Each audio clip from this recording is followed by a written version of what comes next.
we will see the test of visual efficiency. So ನಾವು ಒಬ್ಬ ಮಗುವಿನ ವಿಜುವಲ್ ಎಫಿಷಿಯನ್ಸಿನ ಕಂಡುಹಿಡಿಯಲಿಕ್ಕೆ ಇಲ್ಲಿ 5 ಟೆಸ್ಟ್ಗಳನ್ನು ಮೆನ್ಷನ್ ಮಾಡಿದ್ದೇವೆ. ಒಂದು ಅಬ್ಸರ್ವೇಷನ್, ಇನ್ನೊಂದು ಸೆನಲ್ ಟೆಸ್ಟ್ ಚಾರ್ಟ್, ಮೂರನೇದು Massachusetts vision test, Keystone telebinocular and orthorater. So let us see one by one. Observation in the sense in ಕ್ಲಾಸಲ್ಲಿ ಆ ಮಗು ಹೇಗೆ ಪಠ್ಯಪುಸ್ತಕವನ್ನು ನೋಡುತ್ತೆ, ದೂರದಲ್ಲಿ ಕೂತ್ರೆ ಅದಕ್ಕೆ ನೋಡೋಕ್ಕಾಗಲ್ಲ, ಅಥವಾ ಫಸ್ಟ್ ಬೆಂಚಿಗೆ ಬಂದು ಕೂತ್ಕೊಳ್ಳುತ್ತೆ, ಅಥವಾ ಯಾವುದಾದ್ರೂ ಒಂದು ಟೆಕ್ಸ್ಟ್ ಬುಕ್ಕನ್ನು ತುಂಬ ಕಣ್ಣಿಗೆ ತುಂಬ ನಾರ್ಮಲ್ ಡಿಸ್ಟೆನ್ಸ್ಗಿಂತ ಜಾಸ್ತಿನೇ ಹತ್ತಿರ ಇಟ್ಕೊಂಡು ನೋಡ್ತಾ ಇದ್ರೆ. So these are all the observation we use to find out among the problematic children. ಅದಲ್ದೇ frequently rubbing the eyes and tears coming out from the eyes, these are all minor things. And the normal eye look, we have to see whether his eye is normal. Any albinism or cataract, glaucoma, anything should not be affected. So these are all some of the symptoms which are observable, which can be detected through observation. So next now, Senel test for visual screening. Is the most widely used because of ease and speed with which it can be administered to a child by a nurse or a teacher, and because it can be used with young children. So ನಾವು ಕಣ್ಣಿನ ಆಸ್ಪತ್ರೆಗೆ ಹೋದವಾಗ ನೀವು normally ನೋಡ್ಬೋದು, for refractive ಎರರಿಗೆ ಈ ರೀತಿ ಈ ಸೆನಲ್ chart ಮುಖಾಂತರ ಅವ್ರದ್ದು ಐ ಡಿಟೆಕ್ಷನ್ ಎಷ್ಟಿದೆ ಅಂತ ಹೇಳ್ಬಿಟ್ಟು ಮೆಷರ್ ಮಾಡ್ತಾರೆ ಬೈ ಯೂಸಿಂಗ್ ದೀಸ್ ಚಾರ್ಟ್ಸ್. ಇದನ್ನು ನಾವು ಯೂಶುವಲಿ ಕಣ್ಣಿನ ಆಸ್ಪತ್ರೆಯಲ್ಲಿ ಗಮನಿಸಬಹುದು. The Senel test chart consists of 2 rows of letter or ES in various positions for use with the young children and illiterates. Each row in a different size print. Each size letter represents an optical measure. The 20 feet row is so designed because it has been found that a person with a normal vision can read that line at the distance of 20 feet. ಈ Snellen ಚಾರ್ಟಲ್ಲಿ E ಮತ್ತು S ಲೆಟರನ್ನು various ಪೊಸಿಷನಲ್ಲಿ ಇಟ್ಬಿಟ್ಟು ತಯಾರು ಮಾಡಿರ್ತಾರೆ, so that ಇದನ್ನು young ಚಿಲ್ಡ್ರನ್ನಿಗೆ ಮತ್ತು ಇಲ್ಲಿಟ್ರೇಟ್ಸ್ಗೆ ಈಸಿಲಿ ಯೂಸ್ ಮಾಡ್ತೀವಿ. So we can see here ಹೇಗೆ ಮಾಡಿದ್ದಾರೆ ಅಂತ, pictures also and the letters also. So it can be helpful for illiterates. Each row different ಸೈಜಲ್ಲಿ ಪ್ರಿಂಟ್ ಮಾಡಿರ್ತಾರೆ. ಸೊ ಆ ಈಚ್ ಲೆಟರ್ ಅದೇನು ರಿಪ್ರೆಸೆಂಟ್ ಮಾಡುತ್ತೆ ಅಂದರೆ ಒಂದು ಆಪ್ಟಿಕಲ್ ಮೇಜರ್ನ ರಿಪ್ರೆಸೆಂಟ್ ಮಾಡುತ್ತೆ. ಸೊ 20 ಫೀಟ್ ಡಿಸ್ಟೆನ್ಸಿಂದ ಒಬ್ಬ ನಾರ್ಮಲ್ ಮನುಷ್ಯ ಎಷ್ಟು ನೋಡಬಹುದು ಅನ್ನೋ ಒಂದು ಕಾನ್ಸೆಪ್ಟ್ ಮೇಲೆ ಅದನ್ನು ಮಾಡಿರುವಂತಹದ್ದು. ಸೊ ಅದ್ರ ಬೇಸ್ ಮೇಲೆ ಇಲ್ಲಿ ಐ ಡಿಫೆಕ್ಟ್ ಇದೇನೋ ಇಲ್ವೋ ಅನ್ನೋದನ್ನು ಕಂಡುಹಿಡಿಬೋದು. The notion used to indicate performance on the Senel chart should be interpreted as follows. The subject see at a distance of a numerator feet the line that a person with a normal vision see at a distance of denominator feet. Thus 20 by 70 means the subject sees at 20 feet what with the normal vision could see at 70 feet. So normal ಪರ್ಸನ್ನು 70 ಫೀಟಲ್ಲಿ ನಿಂತ್ಕೊಂಡು ಏನನ್ನು ನೋಡ್ತಾನೋ ಅಂತಹದ್ದು ಆ ವೀಕ್ಷಣೆಯನ್ನು ಆ affected ಮಗು ಅಥವಾ ಆ subject, I problem ಇರೋ ಸಬ್ಜೆಕ್ಟು 20 ಫೀಟಲ್ಲಿ ನೋಡ್ತಾನೆ ಅಂತ ಅರ್ಥ. A Senel notation and the corresponding percentage of visual efficiency as follows. So here we can see 20 by 20 ಇದ್ರೆ 100% ವಿಜುವಲಿ ಎಫೆಕ್ಟೆಡ್, 20 by 35 ಇದ್ರೆ 87%, 20 by 70 ಇದ್ರೆ 64%, 20 by 100 ಇದ್ರೆ 48%, 20 by 200 ಇದ್ರೆ 20%. ಸೊ ಇಲ್ಲಿ we can see the feet distance, ಯಾವ್ಯಾವ ಡಿಸ್ಟೆನ್ಸ್ಗೆ ಎಷ್ಟು visual ನಾವು ಮಾಡ್ಬೋದು ಅಂತ ನಾರ್ಮಲ್ ಐ ಅನ್ನೋದು.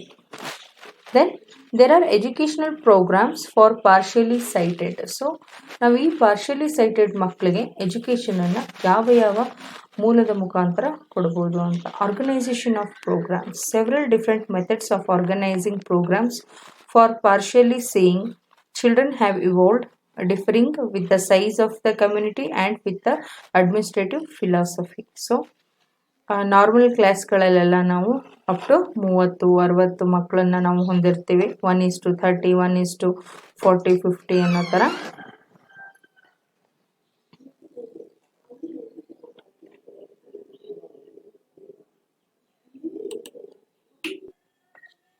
Educational programmes for the partially sighted.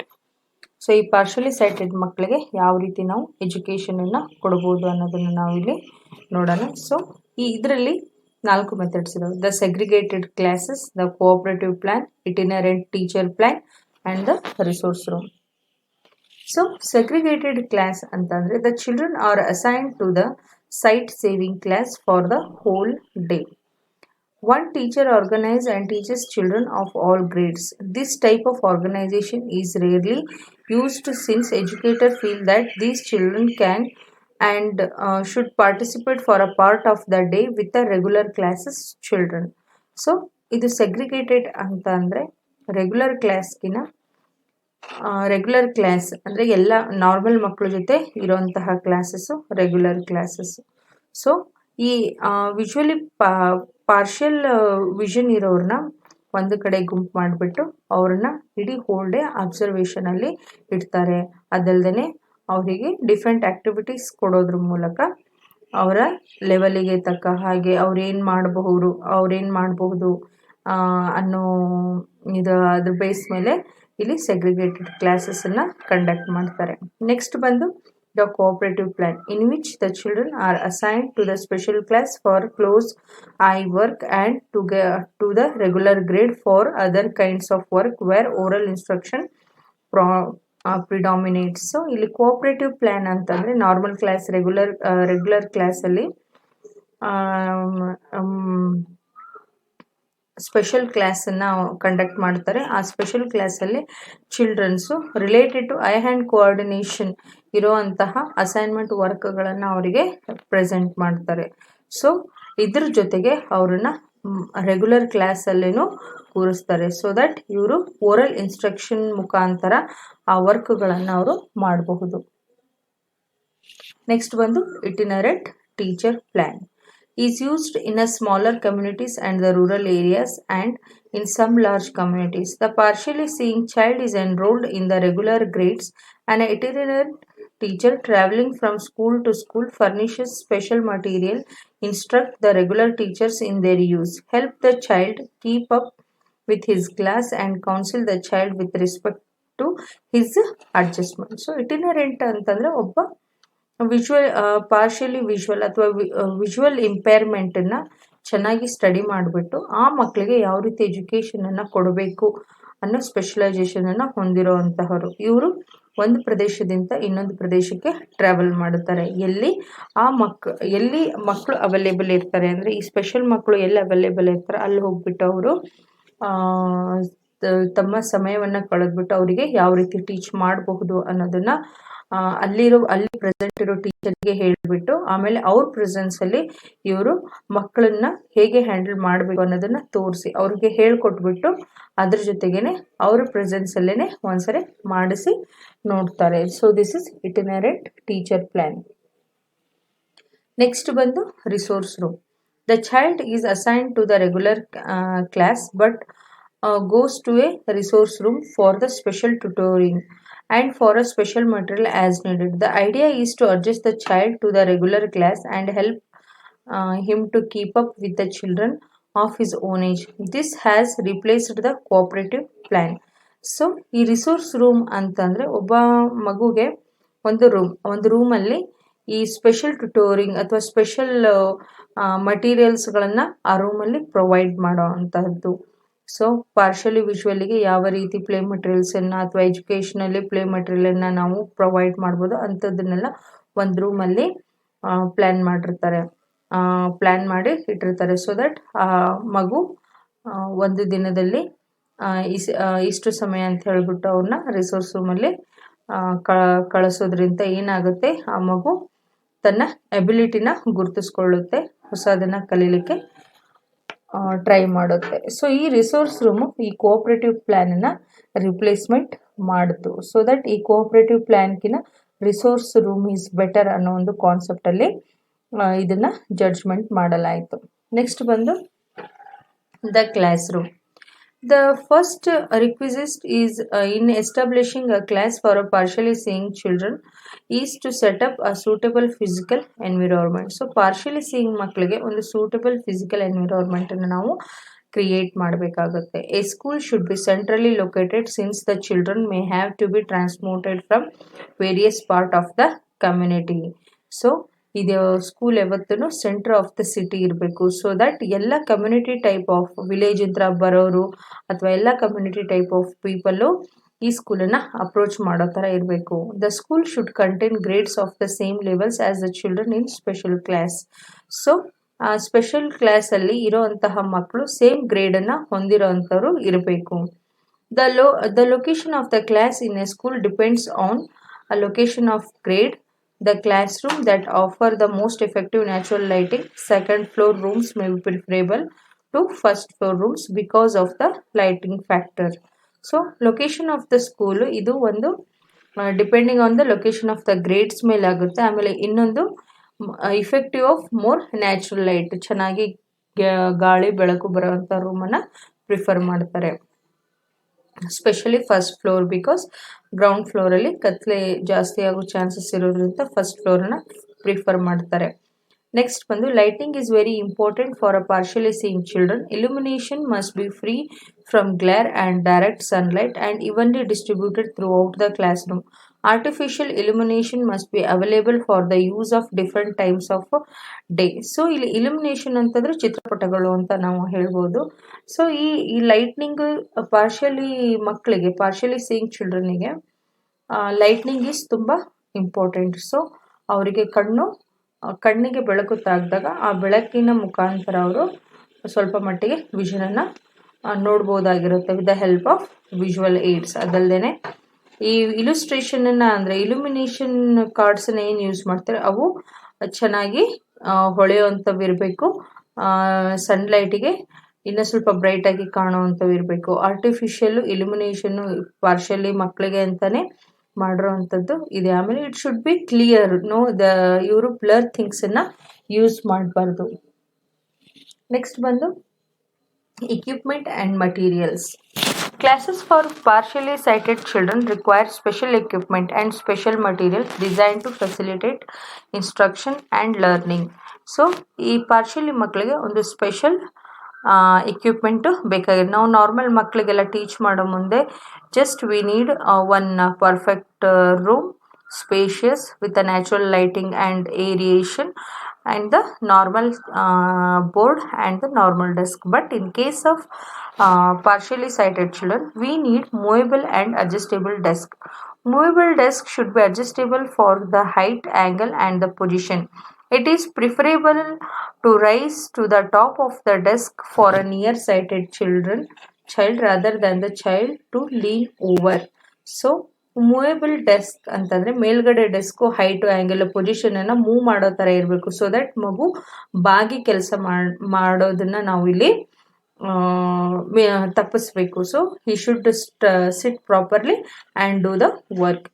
The desk should be placed at a 30-degree angle to the windows to avoid glare and to preclude facing the window directly. So ಈ ಯಾವತ್ತು ಡೆಸ್ಕನ್ನ 30-degree ಆ್ಯಂಗಲಲ್ಲಿ ಇಟ್ಟಿರ್ತಾರೆ, ವಿಂಡೋದಿಂದ 30-degree ಆ್ಯಂಗಲಲ್ಲಿ. ಏನಕ್ಕಂತಂದರೆ ಆ ಬೆಳಕು ಅವರಿಗೆ ಕಣ್ಣಿಗೆ ಓವರಾಗಿ glare ಆಗಬಾರ್ದು. ಅದ್ರ ಜೊತೆಗೆ ಅವರು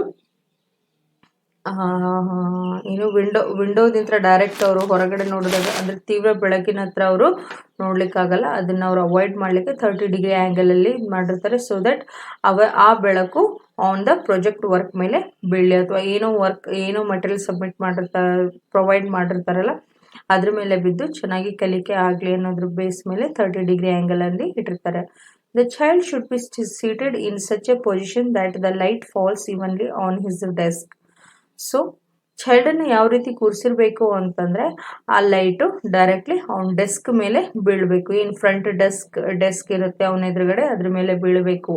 ಸೊ ದ್ಯಾಟ್ ಅವನಿಗೆ ಕೊಟ್ಟಿರೋಂಥ ಮಟೀರಿಯಲ್ ಅವನ ಕಣ್ಣಿಗೆ ಚೆನ್ನಾಗಿ ರಿಫ್ಲೆಕ್ಟ್ ಆಗಿ ಕಾಣೋ ಥರ ಇರಬೇಕು, ಕಾಂಟ್ರಾಸ್ಟ್ ಆಗಿ ಕಾಣೋ ಥರ ಇರಬೇಕು. Desk seats and table should be light neutral colour with somewhat dull finish. So ಈ ಕಲರ್ಗಳು ನ್ಯೂಟ್ರಲ್ ಕಲರಲ್ಲಿ ಈ ಡೆಸ್ಕ್ ಮತ್ತು ಸೀಟ್ ಟೇಬಲ್ಸ್ ಇವೇನು ಯೂಸ್ ಮಾಡಿರ್ತಾರೆ ಅವರು ಲೈಟು ಮತ್ತು ನ್ಯೂಟ್ರಲ್ ಕಲರಲ್ಲಿ ಇರಬೇಕು. ಸೊ ದಟ್ ಆ ಕಲರ್ಸು ಮಗುವಿನ ಕಣ್ಣಿಗೆ ಪ್ರಾಬ್ಲಮೆಟಿಕ್, ಅಂದರೆ ಡಾರ್ಕ್ ಕಲರ್ಸ್ ಲೀಡ್ಸ್ ಟು ಕಣ್ಣಿಗೆ ಒತ್ತದಾಗ ಆಗುತ್ತೆ. ಡಾರ್ಕ್ ಕಲರ್ಸ್, ಲೈಟ್ ಕಲರ್ಸು ಕಣ್ಣಿಗೆ ಶಾಂತಿ ಪೀಸನ್ನು ಕೊಡುತ್ತೆ. ಸೊ ಆ ರೀತಿ ಅದಕ್ಕೆ ನ್ಯೂಟ್ರಲ್ ಅಥವಾ ಲೈಟ್ ಕಲರ್ನ ಬಳಸಬೇಕು ಅಂತ ಹೇಳಿರೋದು.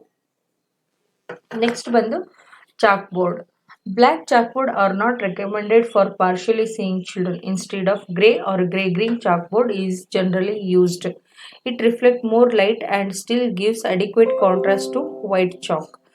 So ನಾರ್ಮಲ್ ಮಕ್ಕಳಿಗೆ ನಾವು ಬ್ಲ್ಯಾಕ್ ಬೋರ್ಡನ್ನು ಯೂಸ್ ಮಾಡ್ತೀವಿ, ಬಟ್ ಇಲ್ಲಿ ಪಾರ್ಷಿಯಲಿ ಮಕ್ಕಳಿಗೆ ಗ್ರೇ ಅಥವಾ ಗ್ರೀನ್ ಚಾಕ್ ಬೋರ್ಡನ್ನು ಯೂಸ್ ಮಾಡೋದ್ರಿಂದ ಇಲ್ಲಿ ಏನಾಗುತ್ತೆ ಅಂದರೆ ಈ ವೈಟ್ ಚಾಕ್ ಅದ್ರ ಮೇಲೆ ಬರೆದವಾಗ ಅದು ಸ್ಟಿಲ್ ಅದಕ್ಕೆ ಅಡಿಕ್ವೇಟ್ ಕಾಂಟ್ರಾಸ್ಟ್ ಕೊಟ್ಬಿಟ್ಟು ಇನ್ನೂ ಚೆನ್ನಾಗಿ ಅವರು ಅಬ್ಸರ್ವ್ ಆಗಿ ನೋಡ್ಬಲ್ಲದು. ಅಷ್ಟು ಅವರಿಗೆ ಮಟೀರಿಯಲ್ ಅಷ್ಟು ಕ್ಲಿಯರಾಗಿ ತೋರಿಸ್ಕೊಡುತ್ತೆ. ನೆಕ್ಸ್ಟ್ ಬಂದು ಪೆನ್ಸಿಲ್ ಆ್ಯಂಡ್ ಪೇಪರ್.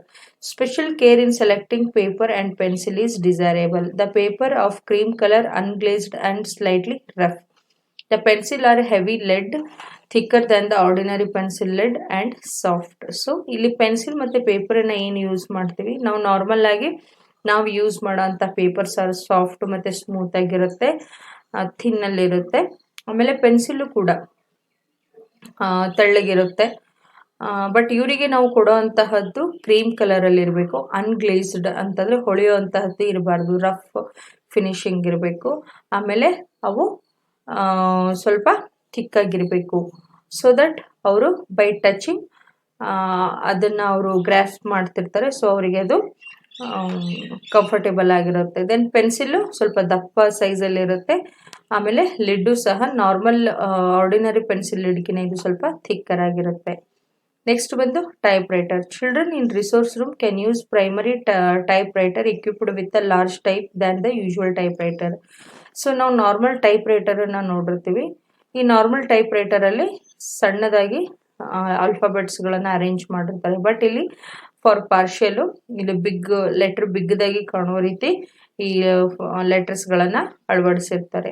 ನೆಕ್ಸ್ಟ್ ಬಂದು dictaphones and recorded player. Partially seeing children learn a great deal auditory instead of relying only on reading for information. Special classes and resource rooms include dictaphones and phonographs for presenting lessons and stories and the data many kinds. So ಇಲ್ಲಿ auditory ಅವರಲ್ಲಿ ಅಂತ ಇವರು ಬರೀ ನೋಡೋದಲ್ಲದೆ ಇವರಿಗೆ main auditory ಮುಖಾಂತರ ಎಜುಕೇಷನನ್ನು ಕೊಡೋದು important ಆಗುತ್ತೆ. So ಈ ರಿಸೋರ್ಸ್ ರೂಮಲ್ಲಿ ಇವರು ಮಸ್ಟ್ ಆ್ಯಂಡ್ ಶುಡ್ ಡೆಕ್ಟಾಫೋನ್ ಆಗಿರ್ಬೋದು, ಫೋನೋಗ್ರಾಫ್ಸ್ ಆಗಿರ್ಬೋದು, ಇವನ್ನ ಮಸ್ಟ್ ಆ್ಯಂಡ್ ಶುಡ್ ಇವರು ಈ ರಿಸೋರ್ಸ್ ರೂಮಲ್ಲಿ ಇನ್ಕ್ಲೂಡ್ ಮಾಡಬೇಕು. Then book and reading material.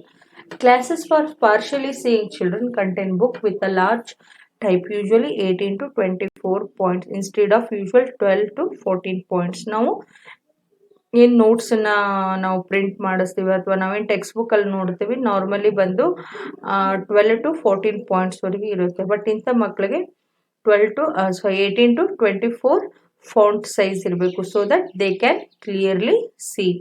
Other materials such as large mop, enlarged graphs and special globes with a rough surface are included in the equipment for special class. So ಈ special ಕ್ಲಾಸಲ್ಲಿ ಇದ್ರ ಜೊತೆಗೆ ಏನಿರಬೇಕು, large size map ಇರಬೇಕು, enlarged graph ಇರಬೇಕು. ಅದ್ರ ಜೊತೆಗೆ ಗ್ಲೋಬ್ಗಳನ್ನು ಯಾವ ರೀತಿ ಯೂಸ್ ಮಾಡಬೇಕು ಅಂದರೆ ಅದರ ಸರ್ಫೇಸು ರಫ್ ಟೆಕ್ಸ್ಚರಲ್ಲಿ ಇರಬೇಕು. So that by touching they are going to learn.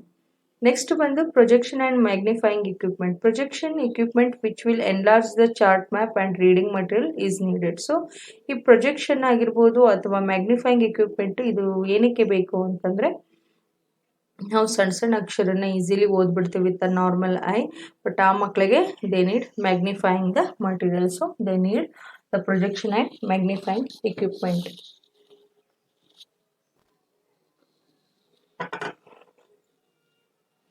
So ನಾವು ಪಾರ್ಷಿಯಲಿ ಸೈಟೆಡ್ ಬಗ್ಗೆ ನೋಡಿದ್ವಿ.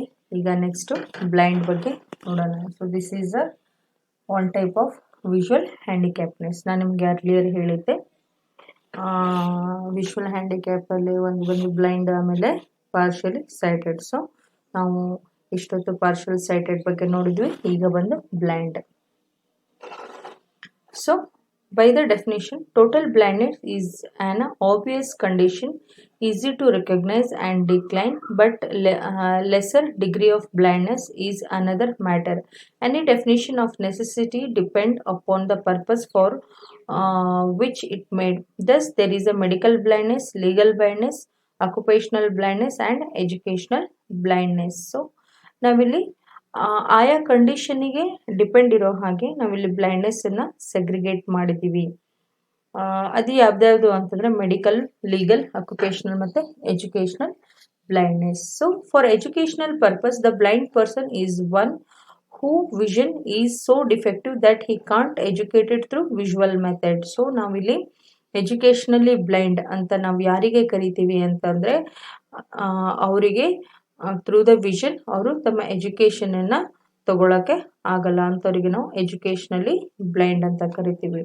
Legally, the blind are those who have visual acuity of 20/200 or less in the better eye after maximum correction, or who have a visual field with substance angle 20 degree or less than widest diameter. So legally blind ಅಂತಂದರೆ ಅವ್ರದ್ದು ಸೆನಲ್ chart ಅಕ್ಯೂಟಿ, vision ಅಕ್ಯೂಟಿ ಪ್ರಕಾರ ಅವ್ರದ್ದು ಎಷ್ಟಿರುತ್ತೆ ಅಂದರೆ 20/200 ಇರುತ್ತೆ. After the correction, after the maximum correction 20/200 ಇರುತ್ತೆ. So that ಇವರಿಗೆ ನಾವು ಲೀಗಲಿ ಬ್ಲೈಂಡ್ ಅಂತ ಕರಿತೀವಿ. Lenfeld categorize visual handicap in 6 groups. Total blindness, congenital or acquired before the age of 5 years, total blindness acquired after 5 years of age, partial blindness, congenital, partial blindness acquired, partial sight congenital, partial sight acquired. So let me tell you, congenital means the impairment or disabilities we got it from birth only. Acquired means after birth, through the accident or through the illness it may occur. So let us see the causes of blindness. Diseases. Most visual impairment is caused by diseases and malnutrition, according to WHO estimate in 2002. The most common cause of blindness around the world are cataract, glaucoma, age-related macular degeneration, diabetic retinopathy, anaurosis fugax is a sudden blindness from diseased blood supply via the ophthalmic artery, syphilis.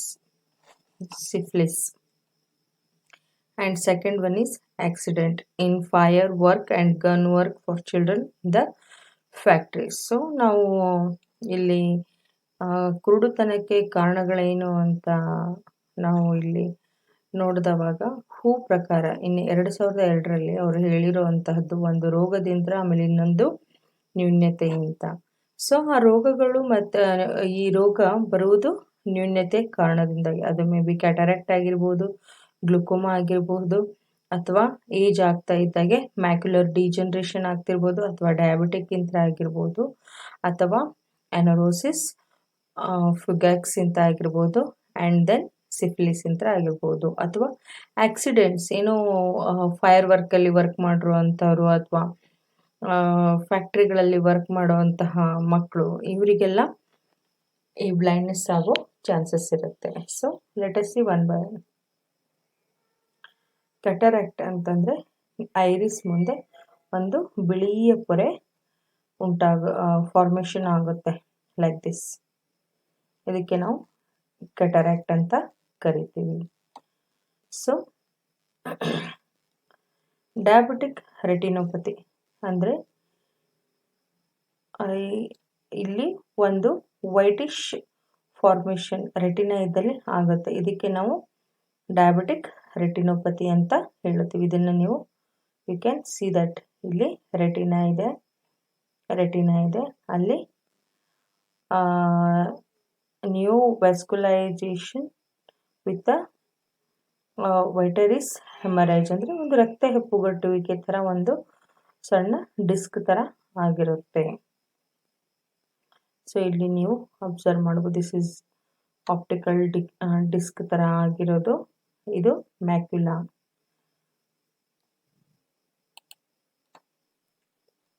So ಇದು ನಮ್ಮ ಕಣ್ಣಿನ ಒಂದು ಚಿತ್ರ. Iris, ಇದು pupil, ಇದು macula, ಇದು retina. So normal retina ಹೇಗಿರುತ್ತೆ? Optical disc, macula, fovea ಸೆಂಟ್ರೋಸಿಸ್.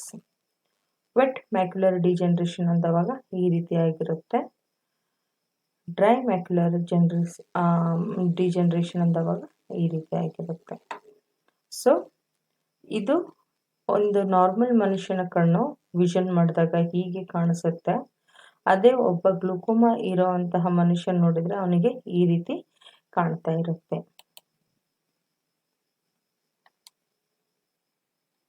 Third point, abnormalities and injuries. Eye injuries most often occurring in people under 30 years are the leading causes of monocular blindness, visionless in one eye. Injuries and cataract affect the eye itself, while abnormalities such as optic nerve bundle that sends the signal from the eye to back of the brain can lead to decreased visual acuity. So ಇಲ್ಲಿ abnormalities ಅಂತಂದರೆ ಇಲ್ಲಿ ಇದಕ್ಕೆ ನಾವು ಮೊನೋಕ್ಯುಲರ್ blindness ಅಂದರೆ ಒಂದೇ ಕಣ್ಣಿನಲ್ಲಿ blindness ನಾವು observe ಮಾಡೋ ಅಂತಹದ್ದು. ಅಂದರೆ ಒಂದೇ ಕಣ್ಣಿಗೆ ಅವರಿಗೆ ಎಫೆಕ್ಟ್ ಆಗಿರುತ್ತೆ due to optical nerve bundle. ಅಂದರೆ ಒಂದೇ ಕಣ್ಣಿಂದ ಅವನು ಒಂದು ಕಣ್ಣು ಸರಿಯಾಗಿ ವರ್ಕ್ ಮಾಡುತ್ತೆ, ಇನ್ನೊಂದು ಕಣ್ಣು ಸರಿಯಾಗಿ ವರ್ಕ್ ಮಾಡಲಿಕ್ಕಿಲ್ಲ, ಅಂದರೆ ವಿಜುವಲ್ ಆಕ್ಟಿವಿಟಿ ಕಳ್ಕೊಂಡಿರ್ತಾನೆ. People with the injuries is to the optical lobe of the brain can, despite having undamaged eye and optic nerve, still be legally or totally blind. So ಇಂತಹ problem ಇರೋರಿಗೂ optical lobe of the brain ಅದು ಅಲ್ಲಿ injury ಆಗಿರೋಂಥವ್ರನ್ನು ನಾವು ಏನಂತ ಕರಿತೀವಿ ಅಂದರೆ legally or totally blind, because ಅವರಿಗೆ ಐ ಮತ್ತು ಆಪ್ಟಿಕ್ ನರ್ವ್ ಕಾರಣದಿಂದಾಗಿ ಸರಿಯಾಗಿ ವಿಷನ್ನು ಇರುವುದಿಲ್ಲ. ನೆಕ್ಸ್ಟ್ ಬಂದು genetic defect. People with albinism often suffer from visual impairment to the extent that many are legally blind, although few of them actually can't see. Leber's congenital amaurosis can cause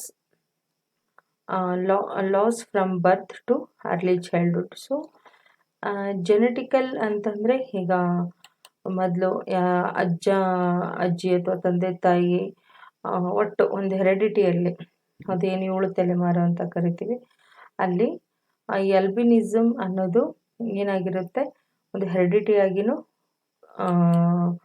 ಆಗುವಂಥ chances ಇರುತ್ತೆ. Heredity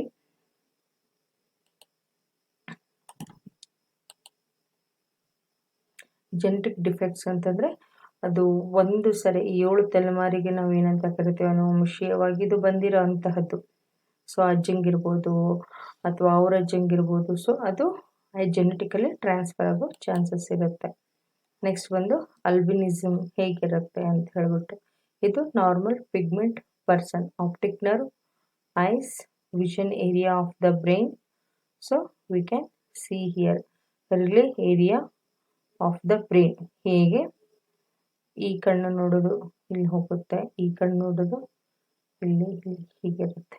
ಯಾವಾಗ person with albinism ಇಲ್ಲೇನಾಗುತ್ತೆ, nerves overlap ಆಗುತ್ತೆ. So ಹಾಗಾಗ್ಬಿಟ್ಟು ಅವರಿಗೆ ಒಂದು clear vision ಇರಲ್ಲ. Relay area on the brain, ಈ ಏರಿಯಾ ಆನ್ ದ ಬ್ರೈನ್ ಇಲ್ಲಿ ನೋಡಿ, ನೀವು ನೋಡ್ಬೋದು ಇಲ್ಲಿ ಆಯಾ ನರ್ವ್ಸು ಸಪ್ರೇಟ್ ಆಗಿದೆ, ಓವರ್ಲ್ಯಾಪ್ ಆಗಿಲ್ಲ. ಅದೇ ಇಲ್ಲಿ ಒಂದ್ರ ಮೇಲೊಂದು ಓವರ್ಲ್ಯಾಪ್ ಆಗಿದೆ. ನೆಕ್ಸ್ಟ್ ಒಂದು poisoning. Rarely blindness is caused by the intake of certain chemicals, methanol, which is only mildly toxic and minimally intoxicating, but when not competing with the ethanol for metabolism, methanol break down into the substance formaldehyde and formic acid, which in turns can cause blindness, an array of other health complications and death. Methanol is commonly found in the methylated spirit denatural ethyl alcohol. So poisoning ಕಾರಣದಿಂದಾಗಿನೂ blindness occur ಆಗುತ್ತೆ. ಅದಕ್ಕೆ main reason ಏನು ಅಂತಂದರೆ ಈ methanol ಅನ್ನೋದು, ಇದು ಸ್ಲೈಟಾಗಿ toxic ಆಗಿರುತ್ತೆ. Because ಇದು ಮೆಟಬಾಲಿಸಮ್ ಆಗೋ ಟೈಮಲ್ಲಿ ಅದು ಬ್ರೇಕ್ ಡೌನ್ ಆದಾಗ ಫಾರ್ಮಲ್ಡಿಹೈಡ್ ಮತ್ತು ಫಾರ್ಮಿಕ್ ಆ್ಯಸಿಡ್ ಆಗಿ ಎರಡು ರೂಪ ಹೊರಗೆ ಬರುತ್ತೆ. ಸೊ ಇದರಿಂದ ಏನಾಗುತ್ತೆ, ಬ್ಲೈಂಡ್ನೆಸ್ ಆಗೋ ಕಾಸಸ್ ಆಗುತ್ತೆ. Retrolental fibromyalgia is also known as retinopathy of prematurity, ROP ಅಂತ ಕರಿತೀವಿ. is a real disease in which blood vessels grow abnormally behind the retina. In severe cases, this progress to eye scar tissue, which can lead to problem with the eye. Retrolental fibromyalgia occurs in premature infants and has been linked to the high concentration of oxygen used to support their underdeveloped lungs. So ಇದಕ್ಕೆ ನಾವು ಏನಂತ ಹೇಳ್ತೀವಿ ಅಂತಂದರೆ retinopathy of ಪ್ರಿಮ್ಯಾಚುರಿಟಿ, ROP. ಇದು ಪ್ರಿಮ್ಯಾಚೂರ್ ಬೇಬಿಯಲ್ಲಿ ಜಾಸ್ತಿ ಬರುವಂತಹ ಒಂದು ಬ್ಲೈಂಡ್ನೆಸ್ಸಿಗೆ ಕಾರಣ ಆಗುವಂತಹದ್ದೊಂದು ರೋಗ. ಸೊ ಇದು ಏನಕ್ಕಾಗುತ್ತೆ ಅಂತ ಅಂದರೆ, ಇಲ್ಲಿ ಆ ಮಗು ಪ್ರಿಮ್ಯಾಚೂರ್ ಬೇಬಿದು ಲಂಗ್ಸು ಫುಲ್ಲಿ ಡೆವಲಪ್ ಆಗಿರಲ್ಲ. ಸೊ ಅದಕ್ಕೆ ಅದನ್ನು NICUದಲ್ಲಿ ಇಟ್ಬಿಟ್ಟು ಇಲ್ಲಿ ಅವರು ಎಕ್ಸೆಸ್ ಹೈ ಕಾನ್ಸಂಟ್ರೇಷನ್ ಆಫ್ ಆಕ್ಸಿಜನನ್ನು ಯೂಸ್ ಮಾಡೋದ್ರಿಂದ ಏನಾಗುತ್ತೆ ಅಂತಂದರೆ, ಬ್ಲಡ್ ವೆಸಲ್ಸ್, ಕಣ್ಣಿನ ಒಳಗಡೆ ಬ್ಲಡ್ ವೆಸಲ್ಸ್ ಇಲ್ಲಿ ನೀವು ನೋಡ್ತಿರ್ಬೋದು, ಬ್ಲಡ್ ವೆಸಲ್ಸ್ ಅಬ್ನಾರ್ಮಲಿ ರೆಟಿನಾ ಹಿಂದ್ಗಡೆ ಡೆವಲಪ್ ಆಗಿಬಿಡುತ್ತೆ. ಇದರಿಂದ ಬ್ಲೈಂಡ್ನೆಸ್ ಆಗೋ ಚಾನ್ಸಸ್ ಇರುತ್ತೆ. ಸೊ ಅದರದ್ದು ಔಟ್ಲುಕ್ ಹೀಗಿರುತ್ತೆ ಅಂತ ಮಗುವಿನ ರೆಟ್ರೋಲೆಂಟಲ್ ಫೈಬ್ರೋಪ್ಲಾಲ್ಸಿಯಾ ಮಗುವಿನ ಕಣ್ಣು ಈ ರೀತಿ ಕಾಣ್ತಾ ಇರುತ್ತೆ. ನೆಕ್ಸ್ಟ್ ಬಂದು ಗ್ರೋತ್ ಪ್ಯಾಟರ್ನ್ ಆಫ್ ಬ್ಲೈಂಡ್, ಅಂದರೆ ಬ್ಲೈಂಡಿನ physical and as well as cognitive development ಹೇಗಿರುತ್ತೆ ಅಂತ ನೋಡೋಣ. Height and weight. There is no reason to believe that blindness has any effect on the height and weight of individual.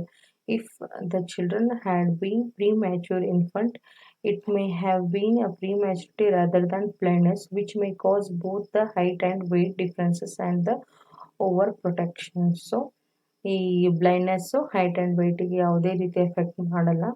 ಯಾವಾಗ ಅಂತ ಅಂದರೆ, ಒಂದು ಪ್ರಿಮ್ಯಾಚ್ಯೂರ್ baby ಇದ್ದವಾಗ ಮಾತ್ರ ಅವರಿಗೆ ಸ್ವಲ್ಪ ಏರುಪೇರು ಆಗೋ ಚಾನ್ಸಸ್ ಇರುತ್ತೆ.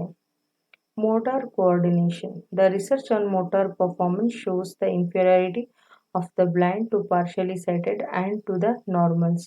A high relationship between blind children opportunity for learning and their mobility for motor performance. So ಇಲ್ಲಿ ಮೋಟಾರ್ ಕೋಆರ್ಡಿನೇಷನಿಗೆ ಮೇನ್ ಬೇಕಾಗಿರೋದು ಐ. ಸೊ ಐ ಇರಲಾರ್ದ ಕಾರಣ ಇಲ್ಲಿ we can observe the certain variation. Next ಬಂದು intelligence. According to Lunsford, blindness limits perception and cognition in 3 ways: in the range and variety of experience, in the ability to get about, and in the control of the environment and of the self in reaction to it. These restrictions would be expected to affect intellectual development. So ಆ ಮಗುವಿನ intelligence usually blind ಮಕ್ಕಳದ intelligence average ಇಂಥ vary ಆಗುತ್ತೆ. So ಇದು depending on ಆ ಮಗು ತನ್ನ ಬೆಳವಣಿಗೆನ ಯಾವ ರೀತಿ ಅಕ್ಸೆಪ್ಟ್ ಮಾಡಿರುತ್ತೆ, ಅವನು ಯಾವ ರೀತಿ ಹೊಸ ಹೊಸ ಇದಕ್ಕೆ ಎಕ್ಸ್ಪೀರಿಯನ್ಸ್ ಆಗಿರ್ತಾನೆ, ಅದ್ರ ಬೇಸ್ ಮೇಲೆ ಹೋಗುತ್ತೆ. It's ability to get about ಅಂದರೆ ಹೇಳಿದಲ್ಲ, ಅವನು ತನ್ನ ಬ್ಲೈಂಡ್ನೆಸ್ಸನ್ನ ಹೇಗೆ ಕೋಪ್ ಅಪ್ ಮಾಡ್ಕೊತಾನೆ ಅನ್ನೋದ್ರ ಬೇಸ್ ಮೇಲೆ ಆಗುತ್ತೆ. Then the control of environment and of the self in reaction to it ಅಂತಂದರೆ, ಅವನು ಇರುವಂತಹ ಎನ್ವಿರಾನ್ಮೆಂಟನ್ನು ಅವನು ಯಾವ ರೀತಿಯಾಗಿ ಯುಟಿಲೈಸ್ ಮಾಡ್ಕೋತಾನೆ, ಆಮೇಲೆ ಅವನಿಗೆ ಆಗುವಂತಹ ಪ್ರಾಬ್ಲಮ್ಸನ್ನು ಅವನು ಹೇಗೆ ಫೇಸ್ ಮಾಡ್ತಾನೆ, ಅದ್ರ ಬೇಸ್ ಮೇಲೆ ಇಂಟೆಲೆಕ್ಚುಲಿ ಅವನ ಇಂಟೆಲಿಜೆನ್ಸು ಡೆವಲಪ್ ಆಗುತ್ತೆ. ಯಾವಾಗ ಮಗು ಬ್ಲೈಂಡ್ ಇದೆ ಅಂತ ಹೇಳಿಬಿಟ್ಟು ಆ ಮಗುಗೆ ನಾವು ಯಾವುದೇ ರೀತಿ ಆ್ಯಕ್ಟಿವಿಟಿ ಅಥವಾ ಯಾವುದೇ ರೀತಿ ಒಂದು ಸ್ಟಿಮ್ಯುಲಸ್ ನಾವು ಕೊಡಲ್ಲ, ಅದಕ್ಕೆ ಒಂದೇ ಮೂಲೆಯಲ್ಲಿ ಗುಂಪು ಮಾಡಿಟ್ವಿ ಅಂತಂದರೆ ಒಂದು ಫಿಸಿಕಲ್ ಡೆವಲಪ್ಮೆಂಟು ಆಗೋಲ್ಲ, ಮೋಟಾರ್ ಡೆವಲಪ್ಮೆಂಟು ಆಗೋಲ್ಲ.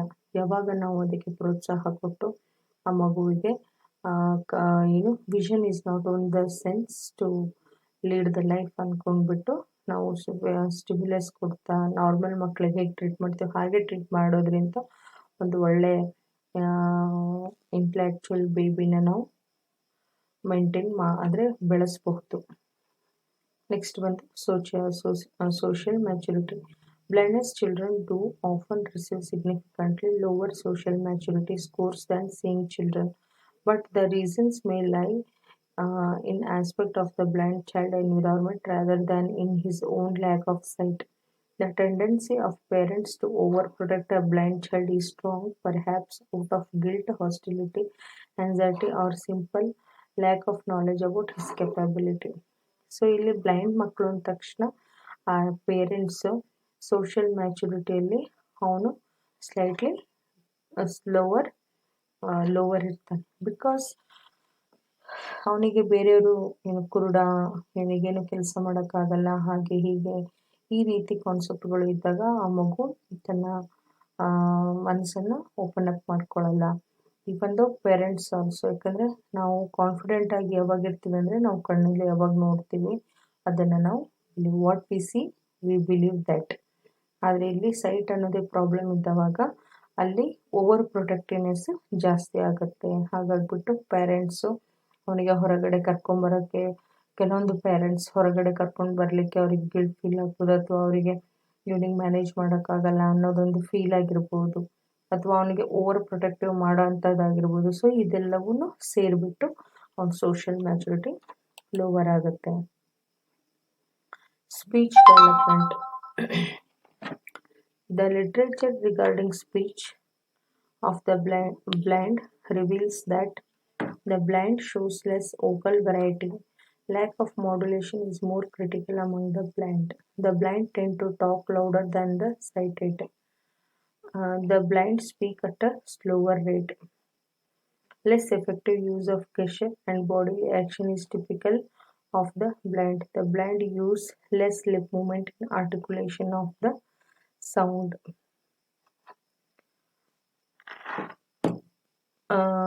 ಇಲ್ಲಿ ಬ್ಲೈಂಡ್ ಏನಾಗುತ್ತೆ ಅಂತಂದರೆ ಅವ್ರದ್ದು ವೋಕಲ್ ವೆರೈಟಿ, ಇವರು ವೋಕಲ್ ವೆರೈಟಿನ ಕಡಿಮೆ ಪ್ರಮಾಣದಲ್ಲಿ ತೋರಿಸ್ತಾರೆ. ಅದಲ್ಲದೆ ಇಲ್ಲಿ ಮಾಡ್ಯುಲೇಷನ್ಸ್ ಅವರಿಗೆ ಇರಲ್ಲ.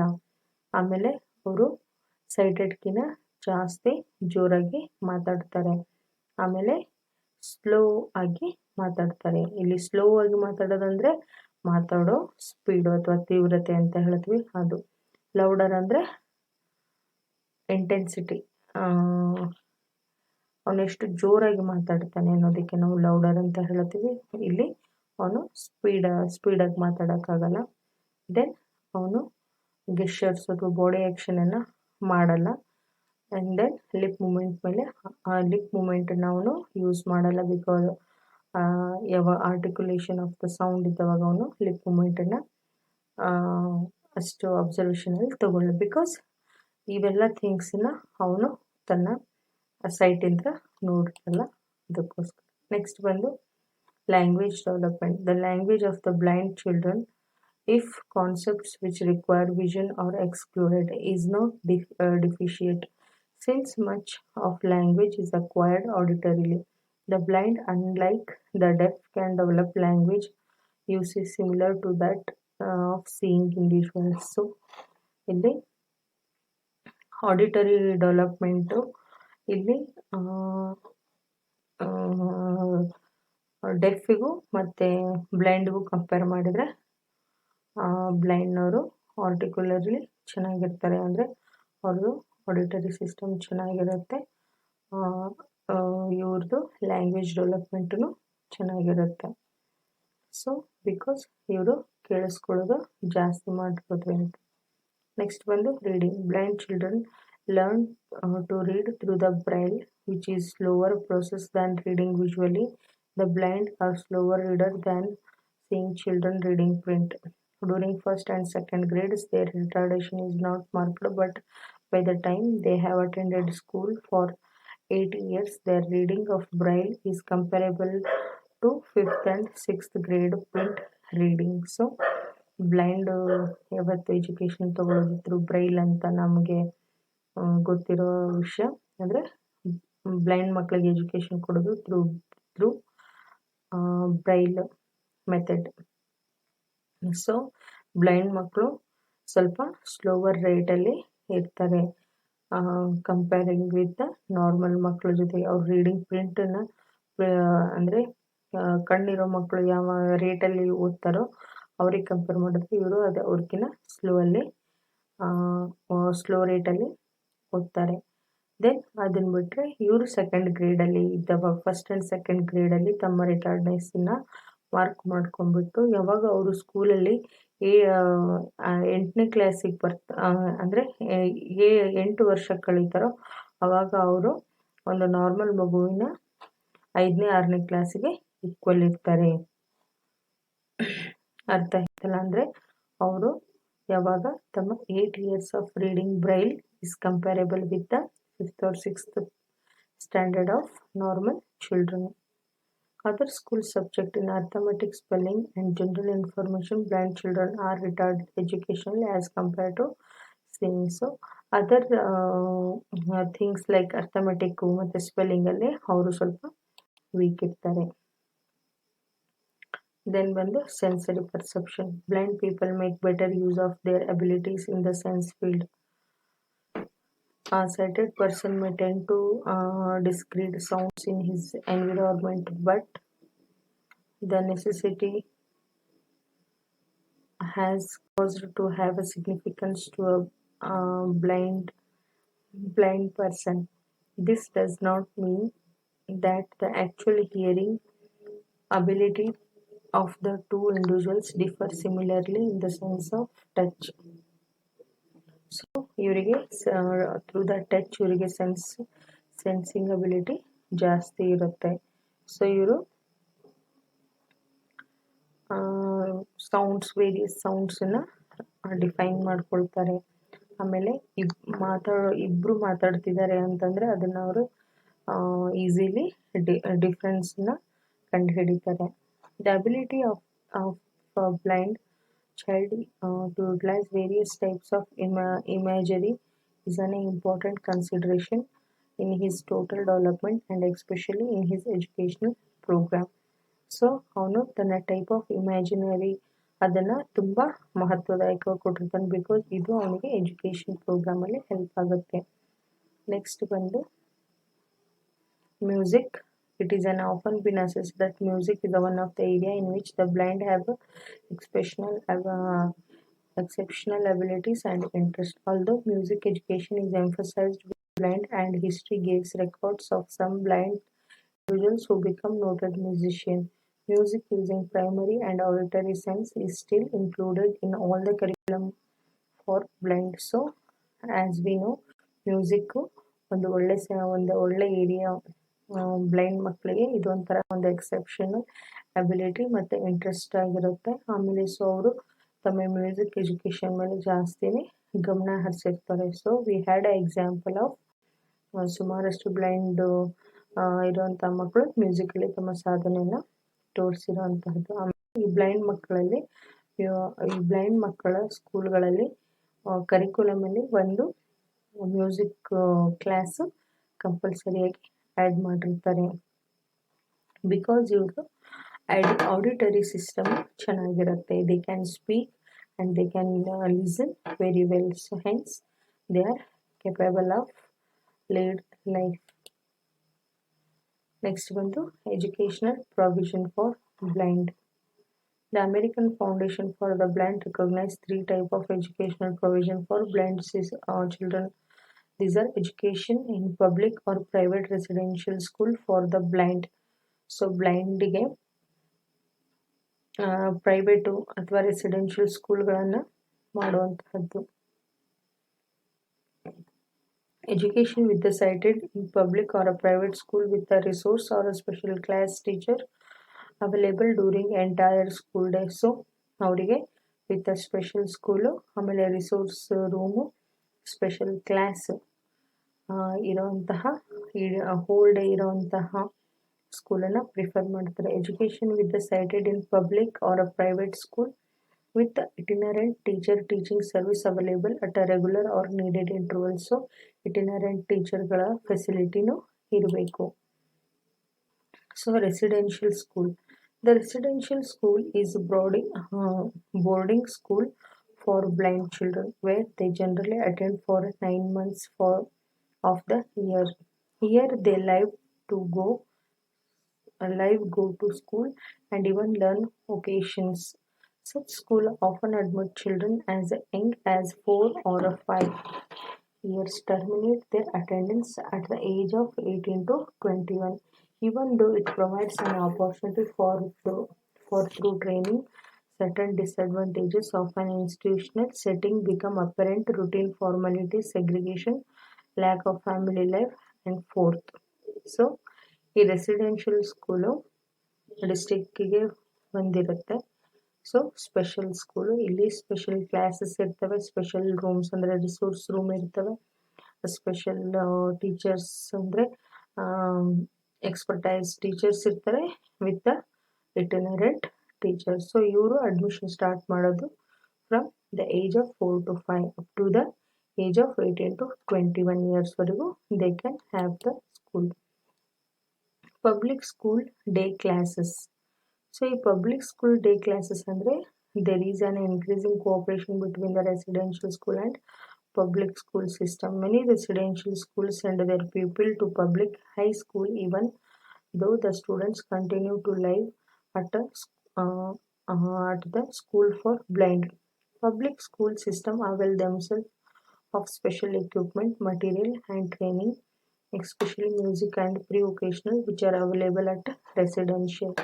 So ಈ ಪಬ್ಲಿಕ್ ಸ್ಕೂಲ್ ಡೇ ಕ್ಲಾಸಸ್ಸಲ್ಲಿ ಏನು ಮಾಡ್ತಾರೆ, it's A cooperation between residential ಮತ್ತು ನಾರ್ಮಲ್ ಪಬ್ಲಿಕ್ ಸ್ಕೂಲ್. ಸೊ ಈ ಸ್ಕೂಲಿನ ಒಂದು ಅಡ್ವಾಂಟೇಜ್ ಅಂತಂದರೆ ಸ್ಟೂಡೆಂಟು ತನ್ನ ಇಡೀ ಹೋಲ್ ಡೇಯನ್ನು ಇಲ್ಲಿ ಬ್ಯುಸಿ ಮಾಡ್ಬೋದು with special equipment, material and training, especially pre vocational ಟ್ರೈನಿಂಗ್ಸನ್ನು ಇವರು ಈ ರೆಸಿಡೆನ್ಷಿಯಲ್ ಇದರಲ್ಲಿ ತಗೋಬಹುದು. ನೆಕ್ಸ್ಟ್ ಬಂದು organisation of a day classes for blind children. ಯಾವ ರೀತಿ ಇವ್ರ ಕರಿಕ್ಯುಲಮ್ ಸಿಸ್ಟಮ್ ಪ್ಲ್ಯಾನ್ ಇರುತ್ತೆ ಅಂತ ಒಂದು cooperative plan, integrated plan, itinerant teacher. As said in partial sighted ಅವ್ರದ್ದು ಇವ್ರದ್ದು ಸೇಮ್. ಇಟಿನರೆಂಟ್ ಅಂದರೆ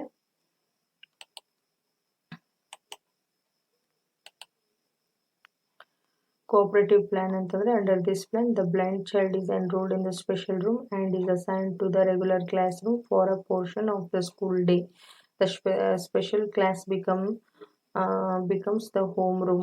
The teacher of the blind in cooperation with the regular classroom teachers plans the educational program for the blind. So ಇದು normal ಸ್ಕೂಲಲ್ಲಿ ಆಗುವಂತಹ thing. ಇಲ್ಲಿ ಅವ್ರು ಏನು ಮಾಡ್ತಾರೆ, ಒಂದು ಸ್ಪೆಷಲ್ ರೂಮನ್ನು ಅರೇಂಜ್ ಮಾಡಿಬಿಟ್ಟು ಆ ಮಗುನ ಸ್ಪೆಷಲ್ ರೂಮಿಗೆ ಡೈಲಿ 1 hour ಅಥವಾ 2 hour ಅನ್ನೋ ಥರ ಟೈಮನ್ನು ಫಿಕ್ಸ್ ಮಾಡಿರ್ತಾರೆ. ಸೊ ಆ ಸ್ಪೆಷಲ್ ಕ್ಲಾಸಿಗೆ ಕಳಿಸ್ತಾರೆ. ಸೊ ಈ ಸ್ಪೆಷಲ್ ರೂಮ್ ಸ್ಪೆಷಲ್ ಟೀಚರು ಮತ್ತು ಈ ಟೀಚರು ಇಬ್ಬರು ತಮ್ಮ ಒಂದು ಕೋಆಪ್ರೇಷನ್ ಇದರಲ್ಲಿ ಎಜುಕೇಷನ್ ಪ್ರೋಗ್ರಾಮನ್ನು ಮೇಂಟೈನ್ ಮಾಡ್ತಾರೆ. ಆ್ಯಂಡ್ ದೆನ್ ಸ್ಪೆಷಲ್ ಟೀಚರು ಈ ಕೋಆಪ್ರೇಟಿವ್ ಪ್ಲ್ಯಾನಲ್ಲಿ ಬ್ಲೈಂಡ್ ಮಗುವಿಗೆ ಸ್ಪೆಷಲ್ ಪ್ರೋಗ್ರಾಮ್ಸನ್ನು ಅರೇಂಜ್ ಮಾಡಿರ್ತಾರೆ. The resource room are integrated plan. Under this plan, the blind child is enrolled in a regular class room and has services not only of his regular but also of a full-time qualified teacher of blind children. In addition, he can use facilities of resource room. The regular teachers obtain assistance from the teacher of the blind in planning the child program, in adopting the classroom procedure, and in providing specialized instruction needed by the blind child in the regular classroom. The child spends as much as time he needs in the resource room with a special teacher utilizing instructional aids. So ಈ ರೂಮಲ್ಲಿ integrated plan ಅಥವಾ resource room ಅಂತಂದರೆ ಇಲ್ಲಿ ಒಂದು blind ಮಗುವಿಗೆ ನಾವು ಏನು education ಕೊಡ್ಬೋದು through the educational play material to the touch and feel method ಅಂತ ಇಲ್ಲಿ ಅವರಿಗೆ ಎಜುಕೇಷನನ್ನು ಕೊಡ್ತಾರೆ ವಿತ್ ದ ಮ್ಯೂಸಿಕ್ ಕೇಳಿಸ್ಕೊಳ್ಳೋಂಥದ್ದು ಮತ್ತು with the hearing and touch and felt method ಮುಖಾಂತರ ಇವರಿಗೆ ಈ ಟೀಚಿಂಗನ್ನು ಮಾಡೋವಂಥದ್ದು through the educational play material. ಇದರಲ್ಲಿ ಏನು ಮಾಡ್ತಾರೆ ಅಂತಂದರೆ ಆ ಮಗು ತಾನು ತನ್ನ ಟೈಮನ್ನು ಇಲ್ಲಿ ಆರಾಮ್ಸೆ ಈ ರಿಸೋರ್ಸ್ ರೂಮಲ್ಲಿ ಸ್ಪೆಂಡ್ ಮಾಡೋದ್ರಿಂದ ಅವನಿಗೆ ಸ್ವಲ್ಪ ಆ್ಯಕ್ಟಿವಿಟಿನೂ ಆಗುತ್ತೆ. ಆಮೇಲೆ ಸ್ವಲ್ಪ ಅವನು ಇದರಲ್ಲಿ ಕಲಿತಾನೆ ಯಾವ ರೀತಿ ಏನೇನು ವಸ್ತುಗಳು ಇರ್ತಾವೆ. ಫಾರ್ ಎಕ್ಸಾಂಪಲ್, ನಾವು ಆ್ಯಪಲ್ ಅಂದ ತಕ್ಷಣ ನಿಮಗೆ ಪಿಕ್ಚರ್ ತೋರಿಸ್ತೀವಿ ನಾರ್ಮಲ್ ಮಕ್ಕಳಿಗೆ, ಬಟ್ ಈ ಮಗುವಿಗೆ ನಾವು ಆ್ಯಪಲ್ ಅಂದರೆ ಕೈಯಲ್ಲಿ ಲೈವ್ ಆ್ಯಪಲನ್ನೇ ಕೊಟ್ಟು ಆ್ಯಪಲ್ ಹೀಗಿರುತ್ತೆ ಅಂತ ತೋರಿಸ್ಬೇಕಾಗುತ್ತೆ. Because he have by touching the apple he feel it apple ಯಾವ ಸೈಜಲ್ಲಿದೆ, ಹೇಗೆ ಇರ್ಬೋದು ಅನ್ನೋದನ್ನು ಅವನು by touching, by smelling and by hearing the words of the teacher he will learn. Next ಬಂದು itinerant teacher plan. In this plan, the child is sent to regular school with the same children. The regular teacher obtained advice and special instruction and material from an itinerant teacher of the blind employed by a large school unit or by a state education agency. The special teacher's responsibility are to help the regular teacher outline the educational program for child, to secure appropriate material and to give a special instruction at a specified period. So ಈ ಪ್ಲ್ಯಾನಲ್ಲಿ normal ಈ ಮಗುವಿಗೆ normal ಸ್ಕೂಲಲ್ಲಿ ಕಳಿಸ್ತಾರೆ ಎಜುಕೇಷನ್ಗೆ. ಅದ್ರ ಜೊತೆಗೇ ಅವರು ಏನು ಮಾಡ್ತಾರೆ, ಸ್ಪೆಷಲ್ ಇನ್ಸ್ಟ್ರಕ್ಷನಿಗೋಸ್ಕರ ಇಲ್ಲಿ ಇಟನರೆಂಟ್ ಟೀಚರ್ಸನ್ನು ಪ್ರೊವೈಡ್ ಮಾಡ್ತಾರೆ. ಸೊ ಈ ಇಟನರೆಂಟ್ ಟೀಚರ್ಸ್ ಅಂದರೆ ಈ ಸ್ಪೆಷಲ್ ಟೀಚರು ಇವ್ರೇನು ಮಾಡ್ತಾರೆ ಅಂತಂದರೆ ಆ ಮಗುವಿಗೆ ಎಜುಕೇಷನ್ ಕೊಡಬೇಕಾಗಿರೋಂತಹ ಮಟೀರಿಯಲನ್ನು ಪ್ರೊವೈಡ್ ಮಾಡಿ ಅವರಿಗೆ ಸ್ಪೆಷಲ್ ಇನ್ಸ್ಟ್ರಕ್ಷನ್ ಕೊಟ್ಟು ಅವರಿಗೋಸ್ಕರ ಸ್ಪೆಷಲ್ ಟೈಮನ್ನು ಸ್ಪೆಂಡ್ ಮಾಡ್ತಾರೆ. ಇದ್ರ ಜೊತೆಗೆ this include teaching Braille reading and Braille writing and providing selected equipment and materials for study such as the recorded text and study material identical content to those used by seeing children in the classroom. ಅದಲ್ಲದೆ ಇವರು Braille reading writing ಆಮೇಲೆ ಕೆಲವೊಂದು educational material ನಾನು ನಿಮಗೆ ಅವಾಗಲೇ ಹೇಳಿದ್ನಲ್ಲ ಆ ರೀತಿ ಎಜುಕೇಷ್ನಲ್ ಮಟೀರಿಯಲ್ನ ಇವರಿಗೆ ಸೀಯಿಂಗ್ ಮಕ್ಕಳ ಜೊತೆಗೇ ಪ್ರೊವೈಡ್ ಮಾಡೋದಂತ ಅವರು to the talk, to the listening, by touching and felting ಇವರು ಆ ಮಟೀರಿಯಲ್ ಏನು ಎತ್ತ ಹೇಗಿರುತ್ತೆ ಅನ್ನೋದನ್ನು ಅವರು ತಿಳ್ಕೊತಾರೆ. So here itinerant teacher who are teaching how to deal with the children. So this is the braille. The guy is learning the braille. She is reading the braille, walking, music, and this is the braille typewriter.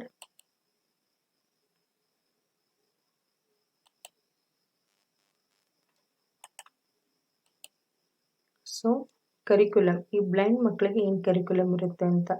As with all atypical children, the blind child basic needs and the goal for his education are not different from those the ordinary child. It is the only means of achieving three goals that are different: the content, material and subject matter, as well as the attitude and understanding which are sought or the same as those for seeing children. Blandford state education must aim at giving the blind child a knowledge of realities around him, the confidence to cope up with these realities, and the feeling that he is recognized and accepted as the individual in his own right. So ಇಲ್ಲಿ ಇವರಿಗೆ normal ಮಕ್ಕಳ ಥರ ಇವರಿಗೆ ordinary curriculum ಇರಲ್ಲ. ಇವ್ರದ್ದು main ಗೋಲ್ ಏನಿರುತ್ತೆ ಅಂತಂದರೆ ಅವರು ತಮ್ಮ ಪ್ರಾಬ್ಲಮನ್ನು ಅರಿತ್ಕೊಂಡ್ಬಿಟ್ಟು ಅದ್ರ ಜೊತೆಗೆ ಹೇಗೆ ಜೀವನ ನಡೆಸಬೇಕು, ತಮ್ಮ ಅವ್ರ ಆಟಿಟ್ಯೂಡ್ ಅವ್ರ ಅಂಡರ್ಸ್ಟ್ಯಾಂಡಿಂಗನ್ನು ಸಾರ್ಟ್ ಔಟ್ ಮಾಡಿಬಿಟ್ಟು ಅವರು ಬೇರೆ ಮಕ್ಕಳ ಥರ ನಾವು ಹೇಗೆ ಜೀವನ ಮಾಡ್ಬೇಕನ್ನೋದನ್ನು ಅವರಿಲ್ಲಿ ಹೇಳ್ಕೊಡ್ತಾರೆ. The curriculum for the blind must include adoption of the general curriculum, some additional or specialized content and specialized material and equipment. So ಇದ್ರ ಜೊತೆಗೆ ಅವರಿಗೆ ಜನರಲ್ ಕರಿಕ್ಯುಲಮ್ ಇರುತ್ತೆ, ಅದ್ರ ಜೊತೆಗೆ ಸ್ಪೆಷಲೈಸ್ಡ್ ಕಂಟೆಂಟ್ ಇರೋದು, ಆಮೇಲೆ ಮೆಟೀರಿಯಲ್ ಎಕ್ವಿಪ್ಮೆಂಟ್ ಇರೋವಂಥದ್ದು. Adoption of the general curriculum. So how for each special child, how to plan the curriculum and how to adopt it, we can see in this. Most of the adoption necessary for blind children stem from an effort to involve the use of sight or which utilizes the limited vision available. The children must given tactile experience and verbal explanation. The blind child's ability to listen and relate and remember must be developed to its fullest. He must learn techniques he must use to acquire the same information or accomplish the same task, which are sometimes more cumbersome and time consuming. The ability of the teacher to guide the child in the use of various adoptions is one of the prime requisites. Lanfranc has listed 5 principles suitable for teaching blind children. They are individualization, concreteness, unified instruction, additional stimulation, self-activity. Let's see one by one. So ಈ adoption ಅಂತಂದರೆ ನಾವು ಒಂದು ಏನೋ ಒಂದು ಪದ್ಧತಿ ಆಗಿರ್ಬೋದು, ಏನೋ ಅದನ್ನು ನಾವು ನಮ್ಮಲ್ಲಿ ಅಳವಡಿಸುವಂತಹದ್ದು, ಅದಕ್ಕೆ ನಾವು ಅಡಾಪ್ಷನ್ ಅಂದರೆ ಅಳವಡಿಸಿಕೊಳ್ಳೋದಕ್ಕೆ ನಾವು ಅಡಾಪ್ಷನ್ ಅಂತ ಹೇಳ್ತೀವಿ. ಸೊ ಇಲ್ಲಿ ಬ್ಲೈಂಡ್ ಮಕ್ಕಳಿಗೆ ನಾವು ಯಾವ ರೀತಿ ಟೀಚ್ ಮಾಡಬೇಕು ಅಂತಂದರೆ with the tactile experience and verbal explanation. ಅಂದರೆ ಅವರು ಬೈ ದ ಲಿಸ್ನಿಂಗ್, ಆಮೇಲೆ ಅದು ಏನು ಕೇಳಿಸ್ಕೊತಾರೋ ಅದನ್ನು ಅವರು ಅದೇನು ಮುಟ್ಟುತ್ತಾರೋ ಏನು ಕೇಳಿಸ್ಕೊತಾರೋ ಅದ್ರ ಬೇಸ್ ಮೇಲೆ ಅವರು ಕಲಿತಾರೆ. ಸೊ ಈ ರೀತಿ ಟೀಚ್ ಮಾಡೋದ್ರಿಂದ ಬ್ಲೈಂಡ್ ಮಕ್ಕಳಿಗೆ ಒಂದು ಇಮ್ಯಾಜಿನೇಷನ್ನು ಬರುತ್ತೆ, ಯಾವ ರೀತಿ ಇರುತ್ತೆ, ಏನು ನಾವು ಇದ್ರ ಬಗ್ಗೆ ಕಲಿತಾ ಇದ್ದೀವಿ ಅನ್ನೋದ್ರ ಬಗ್ಗೆ ಅವರಿಗೆ ಗಮನ ಇರುತ್ತೆ. ಆಮೇಲೆ ಇದು ಸ್ವಲ್ಪ ಟೈಮ್ ಕನ್ಸ್ಯೂಮಿಂಗ್ ಪದ್ಧತಿ ಆದ್ರೂ ಒಂದು ಜಾಸ್ತಿ ಏನಂತ ಹೇಳಬೇಕು ಅಂತಂದರೆ ಜಾಸ್ತಿ valuable technique. It's also time consume but it's a very validate. ಆಮೇಲೆ ಇಲ್ಲಿ ಟೀಚರ್ಸು ಹೊಸ ವೆರೈಟೀಸ್ ಆಫ್ ಆ್ಯಕ್ಟಿವಿಟೀಸ್ನ ಇದರಲ್ಲಿ ಅಡಾಪ್ಟ್ ಮಾಡ್ಕೋತಾ ಹೋಗ್ತಾರೆ. ಸೊ ಲ್ಯಾನ್ಫ್ರಂಡ್ ಪ್ರಕಾರ 5 ಟೀಚಿಂಗ್ ಪ್ರಿನ್ಸಿಪಲ್ಸ್ ಇದಾವೆ, ಅದನ್ನು ಒನ್ ಬೈ ಒನ್ ನೋಡೋಣ. Individualisation. Blind child differ from each other as much as more than children in class for the sighted. The degree of blindness, age, home, background, difference in intelligence, and the special teaching problem which they present and hence require an individualized program for each child. The size of the child for the blind is generally 6 to 8. pupils and each child program must be fitted to his particular needs. So ಇಲ್ಲಿ ಒಂದು ಮಗು ಇನ್ನೊಂದು ಮಗು ಥರ ಇರಲ್ಲ, normal ಮಕ್ಕಳೇ ಇರಲಿ special ಮಕ್ಕಳೇ ಇರಲಿ. ಸೊ ಒಂದೊಂದು ಮಕ್ಕಳು ಒಂದೊಂದು ವಿಧ ಇದ್ದಂಗೆ. ಸೊ ಅವರ ಡಿಗ್ರಿ ಆಫ್ ಬ್ಲೈಂಡ್ನೆಸ್ ಅಂದರೆ ಅವರು ವಿಜುವಲ್ ಆ್ಯಕ್ಟಿವಿಟಿನ ಬೇಸ್ ಮೇಲೆ, ಅವರು ಏಜ್ ಬೇಸ್ ಮೇಲೆ, ಅವರ ಮನೆಯ ಪರಿಸ್ಥಿತಿ ಅಥವಾ ಮನೆಯ ಗುಣಮಟ್ಟದ ಬೇಸ್ ಮೇಲೆ, ಆಮೇಲೆ ಅವನ IQ ಬೇಸ್ ಮೇಲೆ ಅವನಿಗೆ ಯಾವ ರೀತಿ ಟೀಚಿಂಗನ್ನ ಕೊಡಬೇಕು ಅಂತ ಹೇಳ್ಬಿಟ್ಟು ಟೀಚರ್ ಇಲ್ಲಿ ಡಿಸೈಡ್ ಮಾಡ್ತಾರೆ. ಸೊ ಇಲ್ಲಿ ಒಂದು ಕ್ಲಾಸಲ್ಲಿ 6ರಿಂದ 8 ಮಕ್ಕಳನ್ನ ಮಾತ್ರ ಇಲ್ಲಿ ಅಡ್ಮಿಟ್ ಮಾಡ್ಕೋತಾರೆ. ಸೊ ಇಲ್ಲಿ ಆ ಮಗುವಿನ ಅವಶ್ಯಕತೆಗಳ ಪ್ರಕಾರ ಯಾವ ರೀತಿ ಪ್ರೋಗ್ರಾಮನ್ನು ಪ್ಲ್ಯಾನ್ ಮಾಡಬೇಕು ಅನ್ನೋದನ್ನು ಸ್ಪೆಷಲ್ ಟೀಚರು ಡಿಸೈಡ್ ಮಾಡ್ತಾರೆ. The blind child's next one is concreteness. The blind child knowledge is gained primarily through hearing and touch, but it is necessary to make him really understand the word about him. So the child should be presented with concrete objects which can be touched and manipulated. Though tactile observation of models of objects, he can learn about their shape, size, weight, hardness, surface quality, reliability, and temperature.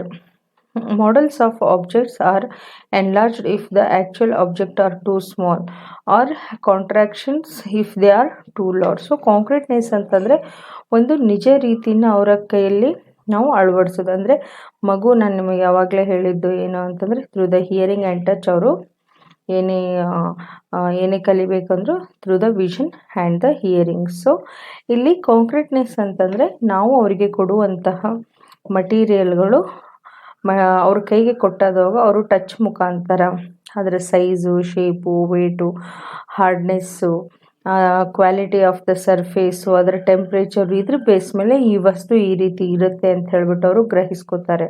So ಇಲ್ಲಿ ಮಾಡೆಲ್ಸ್ಗಳನ್ನು ಅದು ಚಿಕ್ಕ models ಇದ್ದರೆ ದೊಡ್ಡದು ಅದನ್ನು ಸ್ವಲ್ಪ ದೊಡ್ಡ ಸೈಜಲ್ಲಿ, ಅಥವಾ ದೊಡ್ಡ ಮಾಡೆಲ್ಸ್ ಇದ್ದರೆ ಅದನ್ನು ಸ್ವಲ್ಪ ಚಿಕ್ಕ ಸೈಜಲ್ಲಿ ನಾವು ಅವರಿಗೆ ಕೊಡಬೇಕಾಗುತ್ತೆ. ಸೊ ದಟ್ ಅವರು ಚೆನ್ನಾಗಿ ಅದನ್ನು ಗ್ರಹಿಸಲಿ ಅಂತ.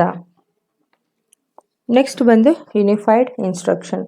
The teacher has to bring the wholes into perspective through actual concrete experience and attempt to unify them through explanation and sequencing. So ಕಾಂಕ್ರೀಟಲ್ಲಿ ಏನು ಮಾಡೆಲ್ಸನ್ನು ಕೈಯಲ್ಲಿ ಕೊಡ್ತಾರೋ ಅದನ್ನು ಅವರು ಟೀಚ್ ಮಾಡೋ ಮುಂದೆ ಅವರು ಅದನ್ನು ಎಕ್ಸ್ಪೀರಿಯನ್ಸ್ ಮಾಡ್ಕೊತ ಹೋಗ್ಬೇಕು. ಅದ್ರ ಜೊತೆಗೆ ಅದನ್ನು ಅವರು ಅರ್ಥ ಮಾಡ್ಕೊತ ಹೋಗಬೇಕು. ಈ ಸೀಕ್ವೆನ್ಸನ್ನು ನಾವು ಏನಂತ ಅಂದರೆ ಹೇಳ್ತಾ ಅವ್ರ ಕೈಯಲ್ಲಿ ಕೊಡ್ತಾ, ಈಗ ನಾವು ಆ್ಯಪಲ್ ಅಂತ ನಾನು ನಿಮಗೆ ಆ್ಯಪಲ್, ಬಾಲ್, ಕ್ಯಾಟ್, ABCD ನಾನು ಟೀಚ್ ಮಾಡ್ತಾ ಇದ್ದೀನಿ, ಅಥವಾ ಕೌಂಟಿಂಗ್ ಟೀಚ್ ಮಾಡ್ತಾ ಇದ್ದೀನಿ ಅಂದ ತಕ್ಷಣ 1 to 10 ಕೌಂಟಿಂಗ್ ಅಂದ ತಕ್ಷಣ 10 ಬಾಲ್ಸ್, 10 ಸ್ಮಾಲ್ ಸೈಜ್ ಬಾಲ್ಸನ್ನು ನಾವು ಅವ್ರಿಗೆ ಕೊಟ್ಬಿಟ್ಟು ನಾವು ಅದನ್ನು ಕಂಟಿನ್ಯೂಸ್ ಆಗಿ ಹೇಳೋದ್ರಿಂದ, ಆಮೇಲೆ ಅವರಿಗೆ ಮುಟ್ಟಿ ತೋರಿಸೋದು, ಅವ್ರ ಕೈಯಲ್ಲೇ ನಾವು 10 ಬಾಲ್ಸನ್ನು ಕೊಡೋದ್ರಿಂದ ನಾವು ಹೇಳೋದ್ರ ಜೊತೆಗೆ ಅವರು ವಿತ್ ದೇರ್ ಕಾಂಕ್ರೀಟ್ ಎಕ್ಸ್ಪೀರಿಯನ್ಸ್ ಅವರು ಇವೆರಡನ್ನು ಸೀಕ್ವೆನ್ಸ್ ಪ್ರಕಾರ ತಮ್ಮ ಪರ್ಸೆಪ್ಷನಲ್ಲಿ ಇಟ್ಕೊಳ್ತಾರೆ. ಸೊ ಯೂನಿಫೈಡ್ ಇನ್ಸ್ಟ್ರಕ್ಷನ್ ಅಂದರೆ along with the concreteness they have to explain the thing. Additional stimulation left on their own blind children live a relatively restricted life. To expand their horizons, to develop imaginary and to orient them, develop these experiences by systematic stimulation. This requires programming of stimulating experience from the time the children begin to walk. Mental orientation to their environment can begin by mapping the classroom and having them find their way around it. Later the orientation is extended to large school and later still the community through travel instruction. So ಇಲ್ಲಿ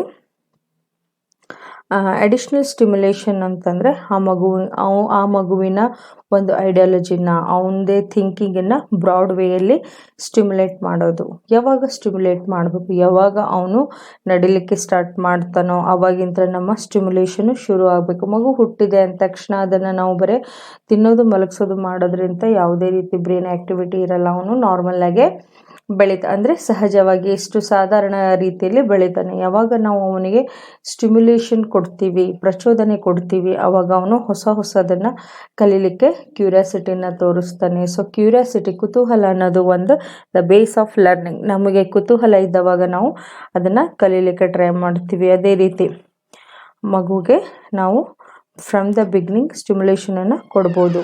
mental orientation to their environment ಅಂದರೆ ಅವರ ಮನೆಯ ವಾತಾವರಣ ತಕ್ಕ ಹಾಗೆ ಅವರಿಗೆ ನಾವು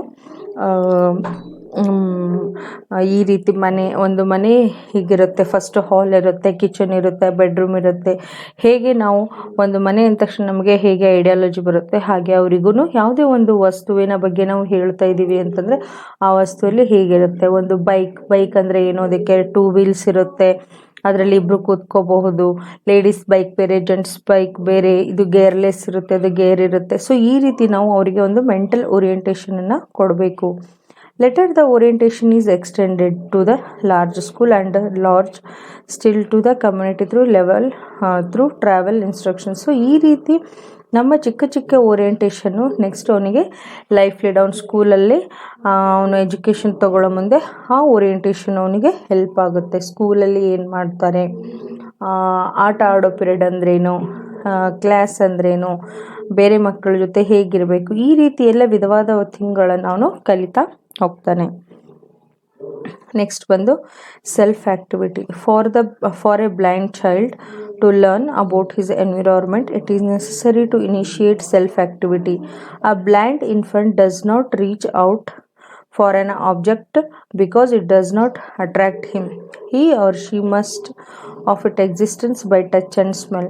Thus his learning is slower. Walking, talking, prehension, feeding and socialization will be retarded unless training and guidance encourage the development of these behavior. Maturation must be aided at all the stages, and opportunity for doing things himself should be provided. Encouragement. Self activity ಅಂತಂದರೆ ಮಗು ತಾನಾಗೆ ತಾನು ಎಲ್ಲ ಆ್ಯಕ್ಟಿವಿಟಿನ ಮಾಡೋ ರೀತಿ ಅವನಿಗೆ ನಾವು stimulate ಮಾಡಬೇಕು. ನಾರ್ಮಲ್ ಮಕ್ಕಳಿಗೆ ಕಣ್ಣಿರುತ್ತೆ, ನೋಡಿದ ತಕ್ಷಣ ಕಲರ್ ಅಟ್ರ್ಯಾಕ್ಟ್ ಆಗುತ್ತೆ ಅಥವಾ ಶೇಪ್ ಅಟ್ರ್ಯಾಕ್ಟ್ ಆಗುತ್ತೆ, ದೊಡ್ಡದು ಚಿಕ್ಕದು ಅನ್ನೋದು ಏನೋ ಒಂದು ಅಟ್ರ್ಯಾಕ್ಟ್ ಆಗುತ್ತೆ. ಅವು ಅದರ ಹತ್ರ ಹೋಗ್ಬಿಟ್ಟು ಆ ಆಬ್ಜೆಕ್ಟನ್ನು ರೀಚ್ ಮಾಡ್ತವೆ, ಅದನ್ನು ತೊಗೊಳ್ತವೆ, ಅದ್ರ ಜೊತೆ ಆಟ ಆಡ್ತವೆ. But in case of blind, because they lost their seeing sense, ಅವರಿಗೆ ಈ ಆ್ಯಕ್ಟಿವಿಟಿ ಮಾಡಲಿಕ್ಕಾಗಲ್ಲ. ಸೊ ಅವರಲ್ಲಿ ಆ ಲರ್ನಿಂಗನ್ನು ನಾವು through the touch and smell ಅದನ್ನು ನಾವು ಎನ್ಹ್ಯಾನ್ಸ್ ಮಾಡಬೇಕು. ಸೊ ದಟ್ ಇವರಲ್ಲಿ ಲರ್ನಿಂಗ್ ಪ್ರೊಸೆಸ್ ಸ್ಲೋ ಇರುತ್ತೆ, but they are very sure of the learning. ಅಂದರೆ ಅವರು ಕಲ್ತಾದ್ಮೇಲೆ ಅದ್ರ ಬಗ್ಗೆ ತುಂಬಾ ನೆನ್ಪಿಟ್ಕೊಂಡಿರ್ತಾರೆ. ಅವರಿಗೆ ನಾವು ವಾಕ್ ಮುಖಾಂತರ, ಟಾಕ್ ಮುಖಾಂತರ, ಫೀಡಿಂಗ್ ಮುಖಾಂತರ, ಸೋಷಲೈಸೇಷನ್ ಅಂತಂದರೆ ಅವರಿಗೆ ಇನ್ನೊಬ್ಬರ ಸ್ನೇಹಿತರನ್ನು socialisation is one of the another thing. ನಾವು ಏನೇ ಮಾಡಬೇಕಂದ್ರೂ ಕಾನ್ಫಿಡೆನ್ಸ್ ಇರಬೇಕು. ನಮಗೆ ಕಾನ್ಫಿಡೆನ್ಸ್ ಯಾವಾಗ ಬರುತ್ತೆ ಅಂದವಾಗ ನಾವು ಎಕ್ಸ್ಪೋಸ್ ಆದವಾಗ ನಮ್ಮಲ್ಲಿರೋ ಮುಜುಗರತನ ಹೋಗುತ್ತೆ. ಈ ಮುಜುಗರತನದಿಂದ ನಾವೇನು ಮಾಡ್ತೀವಿ, ಬೇರೆಯವ್ರ ಜೊತೆ ಬೆರೆಯಲ್ಲ, ನಮ್ಮಲ್ಲಿರೋ ವಿಷಯನ ನಾವು ಬೇರೆಯವರಿಗೆ ತಿಳಿಸಲ್ಲ, ಅಥವಾ ಬೇರೆ ವಿಷಯನ ನಾವು ತಿಳ್ಕೊಳ್ಳಿಕ್ಕೆ ಇಷ್ಟಪಡಲ್ಲ. ಅಂತಹದ್ದಲ್ಲಿ ಬ್ಲೈಂಡ್ ಮಕ್ಕಳು ಅವರಿಗೆ ಮೊದಲೇ ನಮಗೆ ಕಣ್ಣಿಲ್ಲ ಅನ್ನೋ ಒಂದು ಕೊರತೆ ಇರುತ್ತೆ. ಅಂಥದ್ರಲ್ಲಿ ಅವರು ಬೇರೆ ಮಕ್ಕಳ ಜೊತೆ ಸೋಷಲೈಸೇಷನನ್ನು ಬಳಸೋದ್ರಿಂದ ಅವರಿಗೆ ಇನ್ನು ಸ್ವಲ್ಪ ಎನ್ಕರೇಜ್ಮೆಂಟ್ ಸಿಗುತ್ತೆ, ಮ್ಯಾಚುರೇಷನ್ ಆಕರ್ ಆಗುತ್ತೆ. ಸೊ ಈ maturation age by providing them varieties of opportunity to lead their life. Encouragement is must. So parents ಆಗಲಿ, ಟೀಚರ್ ಆಗಲಿ ಅಂತ ಮಗುವಿಗೆ ಎನ್ಕರೇಜ್ಮೆಂಟನ್ನು ಕೊಡಬೇಕು. ನೆಕ್ಸ್ಟ್ ಇದೆಲ್ಲವೂ ಇದ್ರ ಜೊತೆಗೆ ಅಡಿಷ್ನಲ್ ಟು ದ ಕರಿಕ್ಯುಲಮ್. ಈ ಕರಿಕ್ಯುಲಮ್ ಜೊತೆಗೆ ಅಡಿಷ್ನಲ್ ಏನಂತಂದರೆ, blind children have to acquire their knowledge and ability through senses other than the visual. A provision must be made in their curriculum for learning these extra over and above the general program for seeing children. So ಇದ್ರ ಜೊತೆಗೆ ಒಂದು ಮಗುಗೆ, ಅಂದರೆ ಒಂದು blind ಮಗುಗೆ ನಾವು ಲರ್ನಿಂಗನ್ನು ಹೇಗೆ ಅಥವಾ ನಾಲೆಜನ್ನು ಹೇಗೆ ಕೊಡಬೇಕು ಅಂತಂದರೆ, ವಿಜುವಲ್ ಸೆನ್ಸ್ ಬಿಟ್ಟು ಉಳ್ಕಿದ್ದು ಟಚ್, ಸ್ಮೆಲ್, ಹಿಯರಿಂಗ್, ಈ ಸೆನ್ಸ್ ಮುಖಾಂತರ ಅವರಿಗೆ ಲರ್ನಿಂಗನ್ನು ನಾವು ಕೊಡಬೇಕು. ಸೊ ಈ ಬೇರೆ ಅದರ್ ಸೆನ್ಸ್ಗಳನ್ನು ಬಳಸ್ಕೊಂಡ್ಬಿಟ್ಟು ನಾವು ಯಾವ ರೀತಿ ಲರ್ನಿಂಗ್ ಕೊಡಬಹುದು. So first one is braille ಬಗ್ಗೆ ನೀವು ಕೇಳಿರ್ಬೋದು. Is a system of touch reading. Embossed characters use different combination of 6 dots arranged in a cell, 2 dots wide and 3 dots high. The symbol are embossed on heavy manila paper on a left to right order, and the reader usually reads with the one hand and keeps his face vertically to other. So ಇದರಲ್ಲಿ Braille ಅಂತ ಹೇಳ್ಬಿಟ್ಟು ನೀವು ಕೇಳಿರ್ತೀರ. ಇದು 6 ಚುಕ್ಕೆಗಳ ಮುಖಾಂತರ ಇಲ್ಲಿ ಶಬ್ದಗಳನ್ನು ರಚಿಸಿರ್ತಾರೆ ಅಥವಾ ಅಕ್ಷರಗಳನ್ನು ರಚಿಸಿರ್ತಾರೆ. ಸೊ A to Z ಅಕ್ಷರಗಳನ್ನು ಈ 6 ಡಾಟಲ್ಲಿ ರಚಿಸಿದ್ದಾರೆ. ಸೊ ಈ ಡಾಟ್ಸ್ಗಳನ್ನು ಅವರು ಯಾವ ರೀತಿ ಓದ್ತಾರೆ ಅಂತಂದರೆ ಲೆಫ್ಟ್ ಟು ರೈಟ್ ಓದ್ತಾರೆ. ಬರೆಯೋ ಮುಂದೂ ಲೆಫ್ಟ್ ಟು ರೈಟೇ ಬರೆಯೋದು. ಸೊ ಇವ್ರೇನು ಮಾಡ್ತಾರೆ, ಇದನ್ನು ನಾರ್ಮಲ್ ಪೇಪರ್ ಮೇಲೆ ಮಾಡಲಿಕ್ಕಾಗಲ್ಲ, ಇದಕ್ಕೆ ಮ್ಯಾನಿಲಾ ಪೇಪರ್ ಬೇಕು. ಸೊ ಈ ಮ್ಯಾನಿಲಾ ಪೇಪರ್ ಮೇಲೆ with the help of Braille, this is modified Braille. Old Braille machine ಸ್ವಲ್ಪ ಹೆವಿ ಇರುತ್ತೆ. ಇದು ಮಾಡಿಫೈಡ್ ರೀಸೆಂಟ್ ಬ್ರೈಲ್. ಸೊ ಇದನ್ನು ಕಂಡು ಹಿಡಿದವರು ಲೂಯಿಸ್ ಬ್ರೈಲ್ ಅಂತ, specially for blind. Braille reading is relatively slow, the average speed being about 60 words per minute and about 1/3 or 1/4 the rate of sighted children ಅಥವಾ sighted reader. ಇಲ್ಲಿ the average of speed of Braille learning is so slow. 1 ನಿಮಿಷಕ್ಕೆ ನಾವು 60 ಶಬ್ದಗಳನ್ನು ನಾವು ಮಾತ್ರ ಇಲ್ಲಿ ಓದಲಿಕ್ಕೆ ಆಗುತ್ತೆ. Braille writing is another additional to the curriculum of blind children. It is taught later than braille reading. There are various devices of writing the symbols, easiest and fastest of which the braille typewriter or a braille writer machine.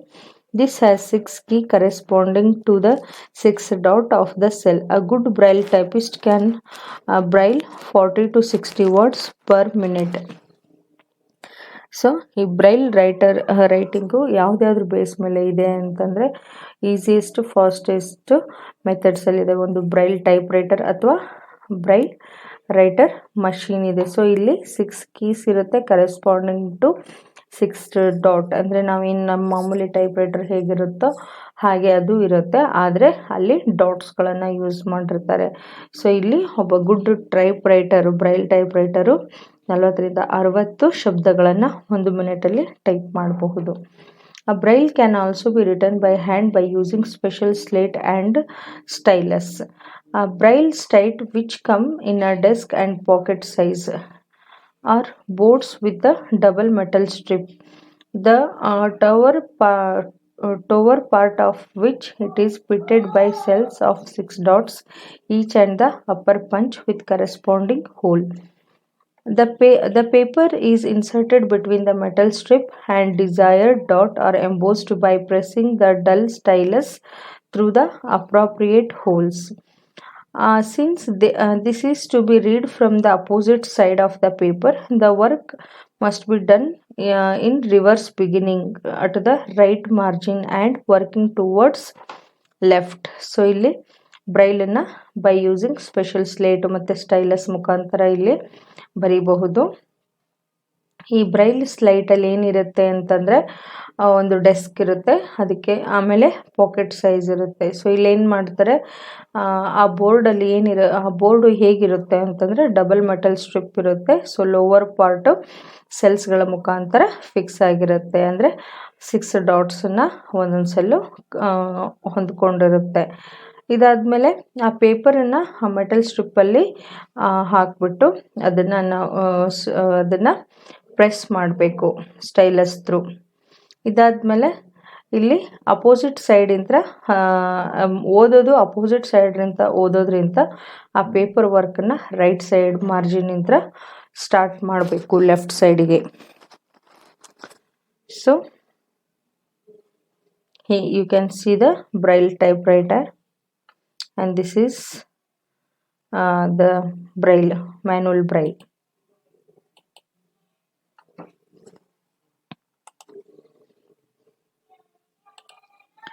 So these are the things of reading.